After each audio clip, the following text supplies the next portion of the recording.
நீதிமொழிகள் 3ஆம் அதிகாரம். என் மகனே, என் போதகத்தை மறவாதே. உன் இருதயம் என் கட்டளைகளையே காக்க கடவது. அவைகள் உனக்கு நீடித்த நாட்களையும் தீர்க்காயுசையும் சமாதானத்தையும் பெருக பண்ணும்.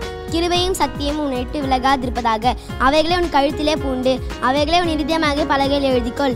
அதனால் தேவனுடைய பார்வையிலும் மனுஷருடைய பார்வையிலும் தயையும் நற்புத்தியும் பெறுவாய்.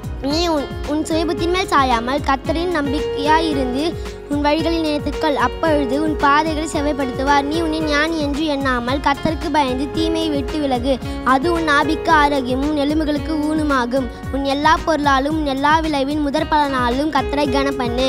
அப்பொழுது உன் களஞ்சியங்கள் பூர்ணமாய் நிரம்பும். உன் ஆலைகளில் திராட்சரசம் புரண்டோடும். என் மகனே, கர்த்தருடைய சிச்சையை அற்பமாக எண்ணாதே. அவர் கடிந்து கொள்ளும் பொழுது சோர்ந்து பார்க்காதே.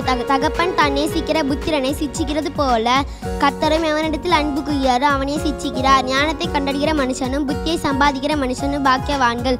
அதின் வர்த்தகம் வெள்ளியின் வர்த்தகத்திலும் அதின் ஆதாயம் பசும் பொன்னிலும் உத்தமமானது. முத்துக்களை பார்க்கிலும் அது விலையேறப்பட்டது. நீ இச்சிக்கு தக்கதொன்றும் அதுக்கு நிகரல்ல.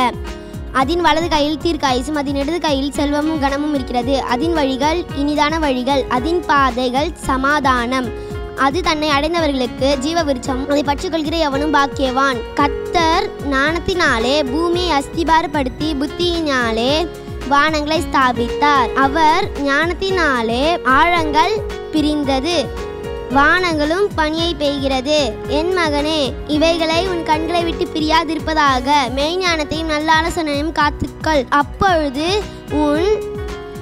உன் ஆத்துமா ஜீவனும் உன் கழுத்துக்கு அலங்காரமாய் இருக்கும். அப்பொழுது நீ பயமின்றி உன் வழிகளில் நடப்பாய். உன் கால் இடராது. நீ படுக்கும் பொழுது பயமின்றி படுப்பாய், பயப்படாதிருப்பாய். நீ படுத்து கொள்ளும் பொழுது உன் நித்திரை இன்பமாய் இருக்கும். சடுதியான திகிலும் துஷ்டர்களின் பார்க்கழிப்பும் வரும்பொழுது நீ அஞ்ச வேண்டாம். கர்த்தர் உன் நம்பிக்கையாயிருந்து உன் கால் சிக்கிக்கொள்ளாதபடி காப்பார். நன்மை செய்யும்படி உனக்கு திராணி இருக்கும் போது அது செய்யத்தகளுக்கு செய்யாமல் இராதே. உன்னிடத்தில் பொருள் இருக்கையில் உன் அயலானை நோக்கி நீ போய் திரும்பவா, நாளைக்கு தருவேன் என்று சொல்லாதே. அச்சமின்றி உன்னிடத்தில் வாசம் என்கிற உன் அயலானுக்கு விரோதமாய் தீங்கு நினையாதே. ஒருவன் உனக்கு தீமை செய்யாதிருக்க அவனோடைய வழக்காடாதே. கொடுமையுள்ளவன் மேல் பொறாமை கொள்ளாதே. அவனுடைய வழிகளில் ஒன்றையும் தெரிந்து கொள்ளாதே. மாறுபாடு உள்ளவன் கர்த்தருக்கு அருவருப்பானவன். நீதிமன்றங்களோட அவனுடைய ரகசியம் இருக்கிறது. துன்மார்க்கருடைய வீட்டிலே கர்த்தருடைய சாபம் இருக்கிறது. நீதிமனுடைய வாசஸ்தலத்தை அவர் ஆசீர்வதிக்கிறார். இகழ்வோரே அவர் இகழ்வார். தாழ்மை உள்ளவர்க்கோ கிருபை அளிக்கிறார். ஞானவான்கள் கனத்தை சுதந்தரிப்பார்கள்,